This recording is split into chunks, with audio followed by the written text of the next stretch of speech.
pakar mana kau ini? Saya yang bilang kayak iblis, memang kenapa? Iya, yang kamu sembah itu iblis. Kamu menyembah iblis, di mana iblis itu nyamar-nyamar jadi Mesias, yaitu Yesus. Iblis itu yang kamu sembah. Punya adab kalau berbicara, Mas. Pakai adab. Allahu Akbar. Saya dibilang orang Batak, Masya Allah, satu penghargaan yang luar biasa. Tapi ketika saya dikatakan iblis, waduh, saya dilantik jadi sembahannya. Allahu Akbar, Masya Allah. Aduh, bahaya ini. Mau dihargai tapi enggak punya adab dia. Biasa itu, Bang. Udah satu paket itu. Bang Zuma, kalau mereka berdalih di atas batu karang inilah dirikan jemaat, itu gimana? Pakai dalil itu untuk bangun gereja? Nggak bisa. Di dalam Yesaya 52 nomor 1, Elohim mengharamkan kemudian orang-orang yang tidak bersunat masuk ke dalam Yerusalem. Yesaya 4 nomor 6 sampai nomor 9, haram hukumnya orang tidak bersunat masuk ke dalam bait suci. Oke. Tapi kalau ini, Bang, kalau pondasinya pakai batu karang nggak apa-apa? Pondasi gereja pakai batu karang nggak apa-apa ya? Boleh, silakan.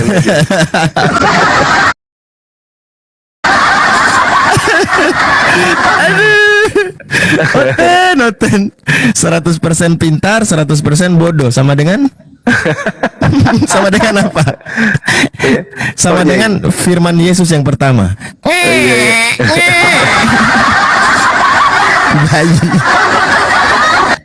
Allahu Akbar, Masya Allah. Ya, silakan ya teman-teman sekalian, kalau masih ada lagi. Selamat pagi Pak Denny. Nah, ini teman saya ini. Bang Juma mau bertanya, Bang Juma. Iya, silakan Bang. Selamat pagi. Kenapa perjanjian lama dan perjanjian baru itu nggak dipisah sama Bang Juma? Gimana? Kenapa perjanjian lama dan perjanjian baru itu nggak dipisah saja gitu loh? Padahal Tuhan dua kitab yang berbeda itu. Ya, jadi sebenarnya baik Al-Quran maupun Bible, dalam hal ini kitabnya orang Yahudi, itu menceritakan bagaimana kemudian iblis bersumpah untuk menyesatkan umat manusia. Jadi secara terstruktur kemudian iblis ini bekerja. Al-Quran mengatakan, aku akan datang dari depan, dari belakang, dari kiri dan kanan mereka untuk menyesatkan kemudian manusia itu. Terkait dengan pertanyaan saudara, kalau kitab perjanjian lama dipisahkan dengan perjanjian baru, ya Kristen gulung tikar. Kenapa demikian? Karena perjanjian lama ini dipakai sebagai kulit yang menutupi perjanjian baru, agar perjanjian baru ini tidak terlihat bahwa itu adalah kitab yang diinginkan oleh penganut ajaran paganisme yang berubah diri dan memproklamirkan diri dengan sekte Katolik. Itu. Coba aja dipisahkan, apa yang terjadi kemudian? Perjanjian lama, perjanjian baru akan kehilangan arah. Perjanjian lama demikian juga adanya. Ingin dikembalikan ke dalam kitab Tanak, itu sudah nggak nyambung, karena sudah sangat jauh berbeda antara pesan ilahi yang ada di kitab Tanak dengan pesan yang ada dalam perjanjian lama. Karena perjanjian lama itu melalui kemudian koreksi-koreksi atau revisi-revisian yang evolusi intinya adalah bagaimana perjanjian lama bisa mewarnai perjanjian baru.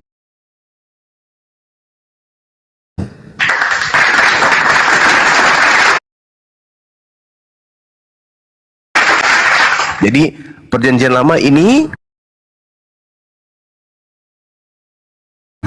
baik itu di abad kedua, abad ketiga, abad keempat melalui Origen, Lucian dan Hacisius, itu intinya koreksi yang ada di dalamnya untuk supaya bisa mewarnai perjanjian baru. Sehingga orang Kristen merasa bahwa perjanjian lama dan perjanjian baru itu adalah satu hal yang menjadi sumber nubuah, dan yang satunya adalah sebagai penggenapan nubuah.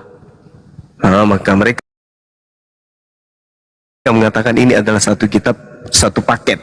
Tapi kalau kita tanya, kita kritisi mereka sampai ke jantungnya, sampai ke ginjalnya, mereka tidak akan pernah bisa menemukan satu jawaban. Kenapa terjemahan kitab agama Yahudi ada di dalam kitab kalian? Kita tidak akan pernah bisa menemukan jawaban yang benar. Semuanya hanya asumsi, angan-angan, duga-menduga, dan akal-akalan. Seperti itu, Bang. Tanya aja orang Kristen, Bang, ada ndak dalam kitab kalian itu legitimasi penggunaan perjanjian lama untuk orang-orang di luar Yahudi? Ada nggak dalilnya?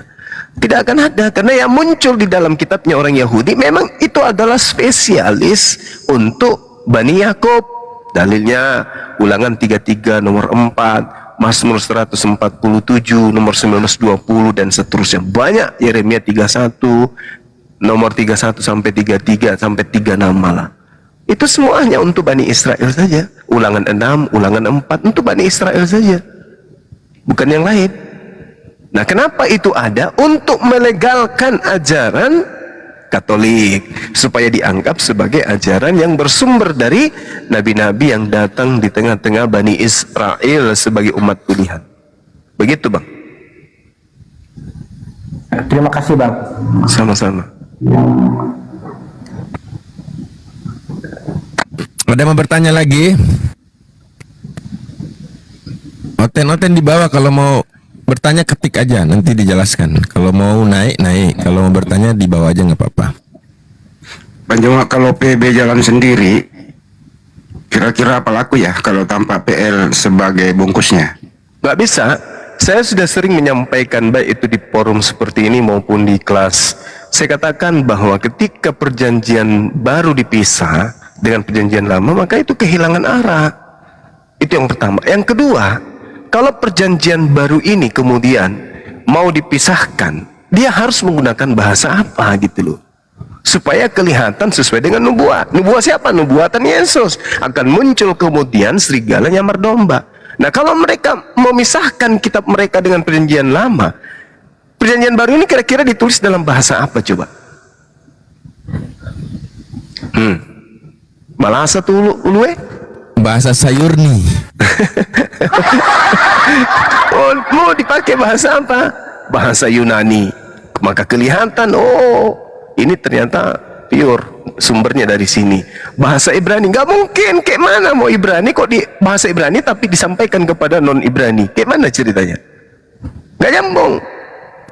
Nah, fakta memang sudah terjadi bahwa menurut tradisi gereja, kitab kanonik ini ditulis dalam bahasa Yunani. Jadi mau kayak mana? Silakan gunakan bahasa Yunani. Kira-kira orang sekarang ini ringan enggak untuk memiliki kitab itu sebagai kitab suci dalam bentuk iman? Tidak. Lalu sedangkan sekarang aja menggunakan bahasa di mana dia pergi dengan selera lembaga-lembaga mereka, itu juga masih sulit untuk mereka ajarkan kepada orang lain. Apalagi dengan menggunakan bahasa Yunani dan terpisah dari kitabnya Yahudi. Mau kayak mana? Susah itu, Bang. Susah. Iya. Bahasa roh aja, Bang. Bahasa roh.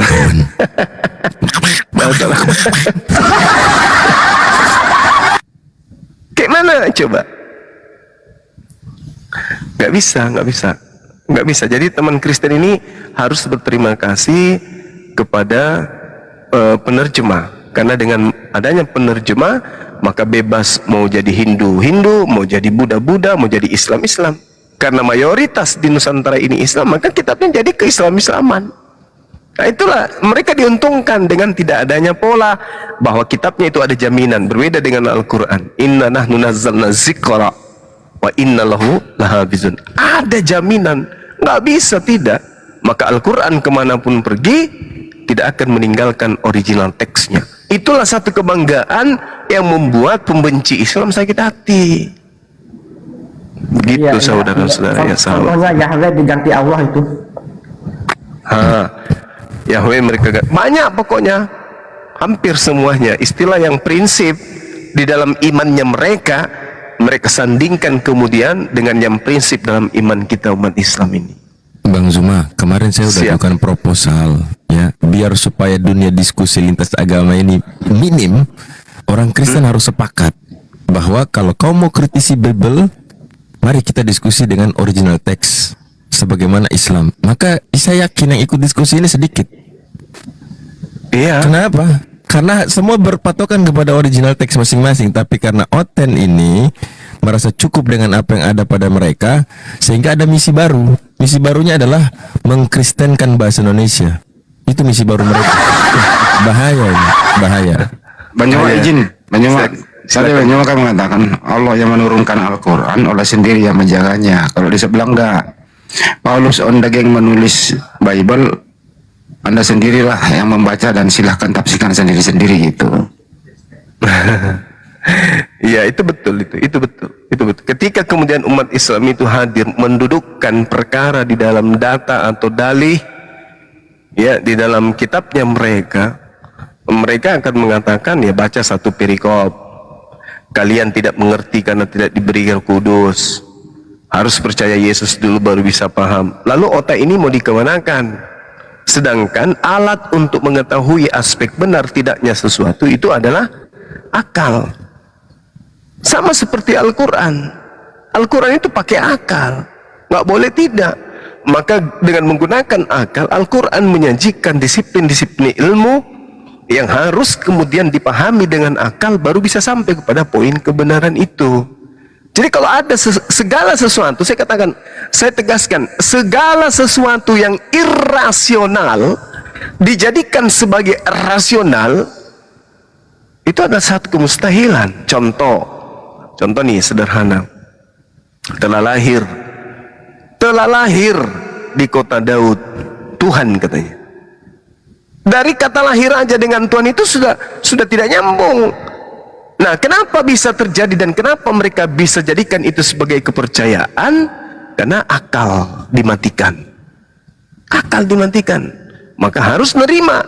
Tapi kalau menggunakan akal dan mau menerima itu, maka yang terjadi apa? Akal-akalan. Ya, Apa yang, nah, itu betul. Bang bisa Zuma tahu tidak? nggak? Iya, gimana Bang? Mereka ini punya akal, ya kan? Harus diaktifkan. Nah, cuman itu kekurangannya. Cuman saya dapati beberapa Oten ini mengaktifkan akalnya pakai alat namanya kompresor. Nah, baru aktif akalnya pakai kompresor. Gitu Bang Zuma. Mati Mija. Yang jelas intinya, kalau orang-orang Kristen pembenci Islam ingin menjatuhkan Islam, kuncinya cuma satu: perlihatkan data Al-Quran yang bentrok dengan akal manusia. Kita kan sekarang ini hidup di zaman modern, artinya segala aspek yang masih rahasia atau segala hal yang kemudian masih tidak dibukakan Allah karena zamannya belum cocok, kondisinya tidak sepadan, pengetahuan manusia masih minim. Hari ini itu semua sudah dibuka oleh Allah. Saatnya orang-orang cerdas di kalangan mereka membuka tabir rahasia dalam Al-Quran.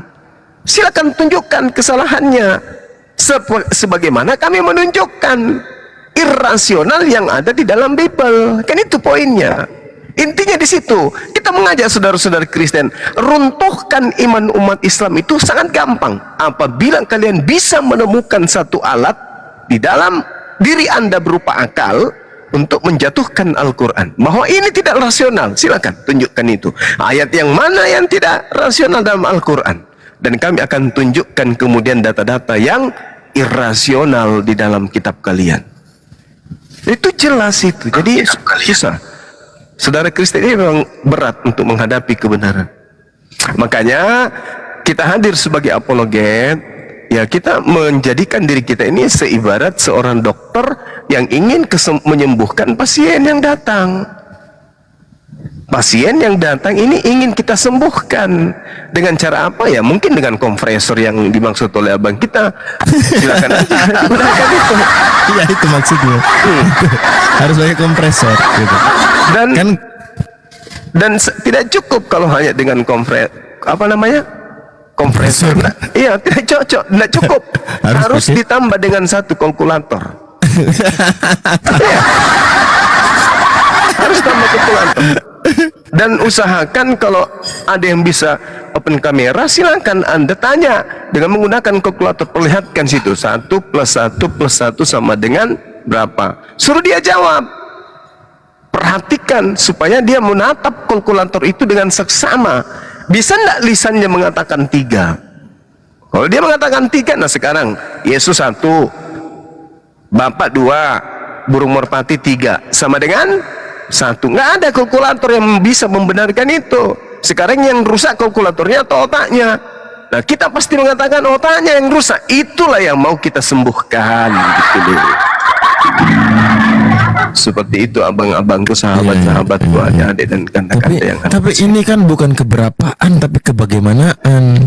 Oh, bukan seperti itu. Berarti yang bermain di sini adalah angan-angan dan duga-menduga dan akal-akalan yang main.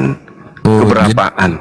Jadi intinya biarkan mereka menceritakan mimpinya ya, gitu ya intinya ya. Iya. Kalau bercerita tentang kebagaimanaan, maka tanya kepada Yesus dalam Yohanes 1 nomor 18. Yesuslah yang punya hak untuk menjelaskan kebagaimanaan tentang Tuhannya. Nah, Yesus mengatakan apa? Tuhan itu bisa terlihat? Tidak. Tuhan itu manusia? Tidak. Jadi Yesus yang punya hak untuk menjelaskan tentang kebagaimanaan Tuhan itu. Baca dalam Yohanes 1 nomor 18.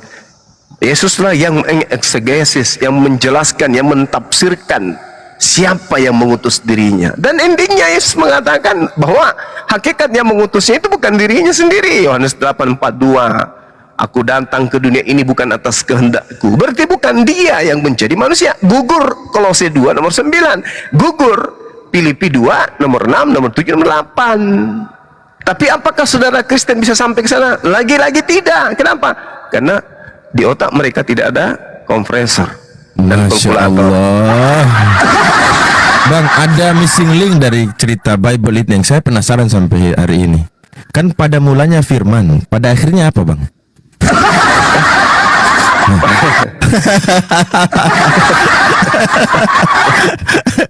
Kalau film India itu kan pada mulanya kan dia kalah gitu, pada akhirnya dia menang gitu kan. Nah, kalau kisah di Bible gimana? Pada mulanya firman, pada akhirnya? Pada mulanya firman, pada akhirnya? pertengahannya dibunuh, pada akhirnya bangkit. Murid-muridnya mengira itu hantu, ya kan?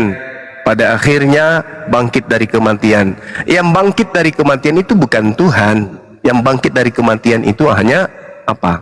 Hantu, vampir, zombie, apa lagi? Ya, orang-orang yang manusia-manusia yang dibangkitkan oleh Sang Maha Pembangkit. Yesus ini dibangkitkan kan, bukan membangkitkan dirinya sendiri.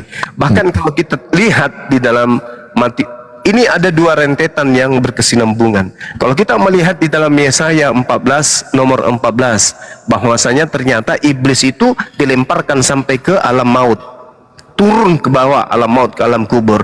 Yesus menerangkan di mana? Di Matius 12, bahwasanya tanda Yunus adalah engkau akan melihat anak manusia. Anak manusia loh, 3 hari 3 malam dalam perut bumi. Siapa ini? Yang Yesus katakan, ini adalah tanda untuk kata yang jahat. Berarti manusia yang turun ke perut bumi ini adalah Lucifer yang bangkit kembali untuk kemudian mereka tuhankan. Nah, makanya muncul dalam Wahyu 22 nomor 16, aku Yesus dari tunas Daud, bintang timur, gilang gemilang. Nah, inilah yang diceritakan dalam kitab Yesaya. Makanya dalam kitab Talmud sangat akurat menceritakan tentang Yesus ini. Seperti itu. Ada hal yang kemudian bukan kita lupakan, tapi kita masih menghargai saudara-saudara kita Kristen. Apa itu? Para apologet yang sudah senior-senior ini itu tidak pernah menyenggol Talmud. Padahal untuk mengetahui seorang tokoh itu kita minta penjelasan, angket, les dari orang-orang yang tinggal sesaman dan tinggal bersama, minimal ada di tempat di mana tokoh itu lahir, besar, mati, dan itu adalah orang-orang Yahudi. Ternyata orang Yahudi memiliki tafsir sendiri tentang Yesus. Mereka sebut dengan kitab Talmud. Siapa yang lebih tahu tentang Yesus? Ya pasti orang yang sekampung dengan dirinya. Gak mungkin Anda mau lebih tahu tentang Bang Suma. Anda tinggal di Sumatera, di mana Sumatera itu adalah bagian daripada Kalimantan. Anda mencari Bang Suma di sana, meminta penjelasan tentang orang-orang yang ada di Kalimantan sana. Itu ada satu kehilapan, kekeliruan. Anda harusnya ke Makassar, cari tahu Bang Suma itu siapa dan orang-orang terdekatnya. Anda akan disajikan Bang Suma itu siapa gitu loh. Nah, tapi kalau yang ada sekarang ini, kitab Talmud itu lebih kompeten menceritakan tentang orang per orang yang ada di dalam kehidupan mereka dibandingkan orang Kristen yang jauh dari barat. Itu pas itu. Tapi umat Islam tidak ingin menyakiti terlalu jauh hati saudara-saudara kita Kristen. Andai kita mau, maka siapa Yesus? Baca Talmud. Selesai kan? Siapa Yesus menurut orang Yahudi? Selesai. Yesus menurut orang Kristen yang adalah orang barat, asal usulnya dari Roma. Yesus adalah Tuhan, Yesus adalah dewa yang nusul menjadi manusia. Oke. Dia adalah Theos, dia adalah Yahweh. Oke. Dia anak Allah. Oke. Tapi tanyakan kepada tuan rumah, siapa Yesus menurut kalian? Selesai kan? Yesus bla bla bla di dalam ceritakan begini bla bla bla bla, diceritakan dalam Talmud begini bla bla bla bla dan seterusnya. Nah, sekarang umat Islam ditanya, ente percaya yang mana? Talmud yang menceritakan tafsiran tentang kitabnya orang Yahudi dan menceritakan tentang Yesus, atau Bible yang menceritakan oknum yang datang mengaku bintang timur? Percaya mana? Kita mendapatkan dua. Kami percaya Talmud itu catatan dari orang Yahudi, tafsirannya mereka, dan kami juga percaya di dalam kitab kalian adalah berita yang diberitakan oleh pewarta atau penulis. Dikawinkan ini selesai. Masya Allah. Coba kawinkan Talmud dengan kitab Wahyu. Kalau tidak, melenggang patah-patah orang-orang ini. Nah, bago yang pica-pica. Bang Zuma, ini ada yang DM saya. Tolong tanya sama Bang Zuma. Benarkah yang di Matius 27:53 itu yang memimpin itu Yesus? Matius 27. Masa Ya, Matius persidangan. 27:53. Dan sesudah kebangkitan Yesus, mereka keluar dari kubur lalu masuk ke kota Kudus. Dia nanya, yang mimpin mereka masuk ke kota Kudus itu Yesus apa bukan? Matius 27 ya? Iya, 53. Oh, 53. Iya. Ya, ini juga masih belum ada penjelasan. Oh, Tetapi begitu. kalau kita lihat di perikopnya, itu menceritakan tentang, gimana ya bilangnya ya? Yesus mati. Bukan, bukan penguburan Tuhan Yesus. Oh, gitu. Yeay! Bang Abu, ini penyayang ini Kristen apa Islam nih Bang? Nggak ngerti. Bang Abu, Tanya dia. Ya. Bang penyayang. Oh, sudah Iya, pas ini, pas. Nah, selamat siang. Ini Bang Lanjut. Yohanes Raja Guguk ya? Jangan disiksa bang. Lanjut Gurunda. Ini. Ya, silakan. Iya, Juma. Iya bang. Iya bang. Pengikut siapa Juma? Saya pengikut para nabi, menyembah kepada hakikat pencipta langit dan bumi, bukan menyembah makhluk yang ngaku aku Yesus sang bintang timur. Bukan, saya bukan bagian dari itu. Saya penyembah pencipta alam semesta. Pengikut siapa kamu? Aku tanya pengikut. Pengikut para nabi, baginda Rasul Muhammad Siapa? Sallallahu Alaihi Wasallam juga demikian adanya. Beliau adalah buta pengikut huruf para ya? nabi. Satu-satunya umat di atas muka bumi ini yang paham kitab sucinya sendiri dengan ilmu baca, ilmu huruf, makhraj huruf, itu hanya umat Islam. Yang buta huruf itu yang tidak bisa baca kitabnya sendiri. Jadi kalau Anda mengatakan, sabar. Anda coba lihat aja, apakah saya bisa membaca kitab suci saya dalam bentuk original teks? Bisa, berarti saya nggak buta huruf. Saya tanya sama Anda, apakah Anda bisa membaca kitab Yunani? Nah, sekarang saya kembalikan kepada saudara, siapa yang buta huruf? Anda atau saya? Kan begitu. Ayo. orang Islam itu mana ada buta huruf? Bisa mereka menguliti Al-Quranul Karim, huruf-hurufnya mereka kuliti satu persatu. Dari kecil mereka udah paham dengan kitabnya sendiri. Mereka cinta dengan bacaan original teks kitab suci mereka sendiri. Umat Islam top. Bagaimana dengan ente sendiri? Bisakah Anda membaca kitab Anda dalam bentuk original teks? Ada dulu. Yang saya enggak Bisa. Kamu bisa diskusi gak sih? Saya cuma nanya. Saya balik nanya samamu. Saya balik nanya. Apakah Anda buta huruf? Buta huruf gimana? Saya bisa baca kitab suci saya. Oke. Berarti tidak. Nah, sekarang saya balik nanya, apakah Anda buta huruf terhadap kitab saudara? Apa jawaban saudara? Oke, kamu tadi bilang kamu enggak. Enggak, saya balik nanya. Saya bertanya kepada saudara dengan pertanyaan yang sama. Apakah Anda buta huruf Kamu ketakutan. terhadap huruf-huruf Yunani yang ada di kitab saudara? Apa jawabannya? Kita dengarkan. Silakan.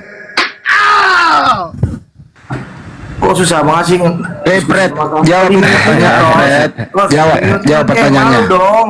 Ini cuma Ya lu nggak jawab pertanyaan kok. Saya sudah jawab.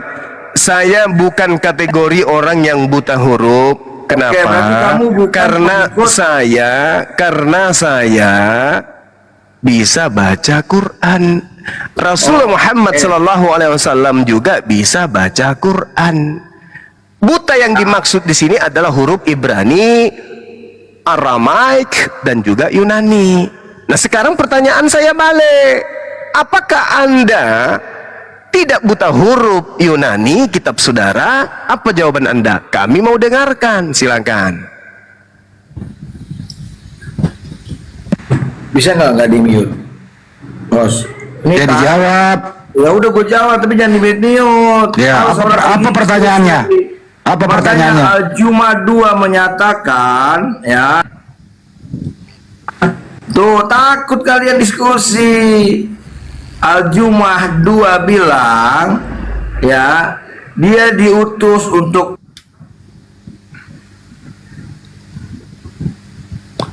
Saya sudah jawab. Saya sudah sampaikan kepada Anda. Ini kan terlepas dari Nabi saya yang buta terhadap kitab-kitab sebelumnya. Anda tanya kepada umatnya kan, yaitu Bang Zuma, apakah Anda buta huruf? Saya katakan tidak. Saya bisa baca. Oke, kitab suci saya dengan terang saya bisa baca. Nah, sekarang balik nanya sayanya, apakah Anda buta huruf? Makna yang terkandung di sini adalah buta terhadap kitab suci Anda sendiri. Apa jawabannya? Ya,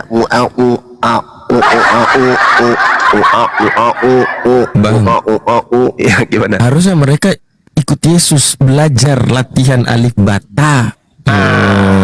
Itu kalian nih, aduh.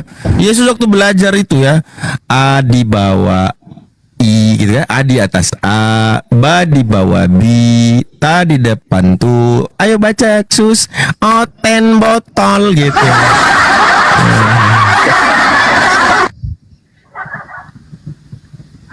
Ayolah teman-teman Kristen, kalau Anda bertanya, kita sudah jawab, kita balik nanya gitu loh. Apa tujuannya itu terjadi? Supaya kita mengukur akal kita, pengetahuan kita terhadap kitab kita masing-masing. Dan biarkan edukasi ini menjadi nilai plus bagi yang menyimak kita. Kristen itu agama baik katanya. Islam rahmatan lil alamin. Pasti. Faktanya. Nah, sekarang kita uji itu. Anda bertanya, kami siap jawab. Bahkan terkadang saya mengatakan, saya kasih Anda 1000 pertanyaan, saya satu aja. Tapi faktanya nggak bisa kan? Nggak bisa jawab. Kan menyedihkan. Dari situ orang akan memetik, oh ternyata pengetahuan orang Kristen terhadap Bibalnya sendiri itu nol.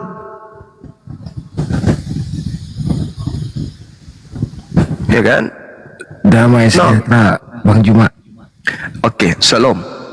Silakan. Damai sejahtera. Ya, saya Iya, pakai iya. salam memang. Saya pakai damai sejahtera. Iya, silakan.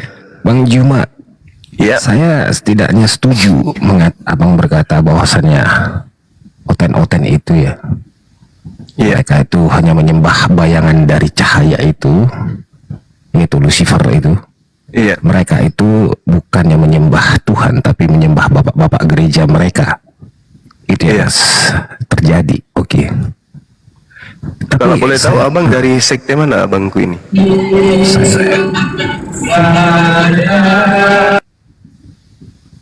Ya, apalagi ini. Pulang ke rumah Bapak di surga.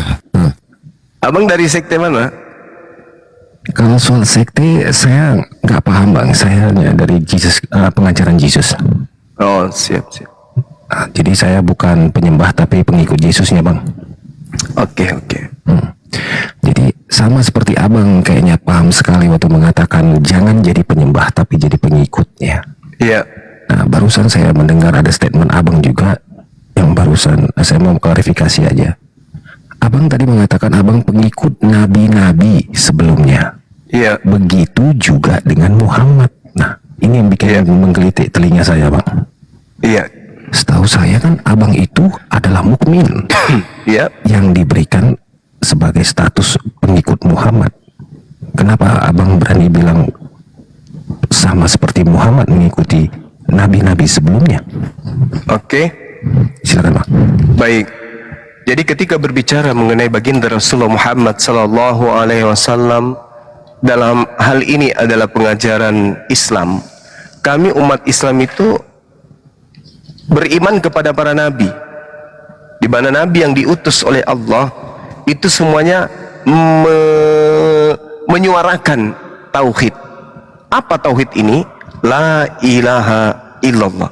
Mereka mengajarkan satu Tuhan. Kenapa saya mengatakan bahwa saya mengikut baginda Rasulullah Muhammad sallallahu alaihi wasallam? Kemudian baginda Rasulullah Muhammad sallallahu alaihi wasallam juga adalah pengikut para nabi. Karena Al-Qur'an mengatakan itu. Bismillahirrahmanirrahim. Wa may yarghabu an millata Ibrahim illa man safiha nafsa. Orang yang membenci ajaran Nabi Ibrahim hanyalah orang yang memperbodoh dirinya sendiri. Sedangkan baginda Rasulullah Muhammad sallallahu alaihi wasallam diperintahkan untuk mengikuti milah Abraham, milah Ibrahim. Apa itu? Pertama tauhid, menyembah kepada pencipta langit dan bumi yang tidak serupa dengan makhluk, laisa kamitslihi syai'. Yang kedua kemudian mereka beribadah melakukan pengorbanan berupa hewan ternak. Itu Adam dan keturunannya lakukan. Baginda Rasulullah Muhammad sallallahu alaihi wasallam sampai hari ini pun umatnya melakukan. Dan yang ketiga adalah sunat. Umatnya Nabi Muhammad bersunnat. Sedangkan di luar daripada umatnya Nabi Muhammad hanya Yahudi yang melakukan sunat, karena memang itu adalah pesan ilahi terhadap Nabi Ibrahim.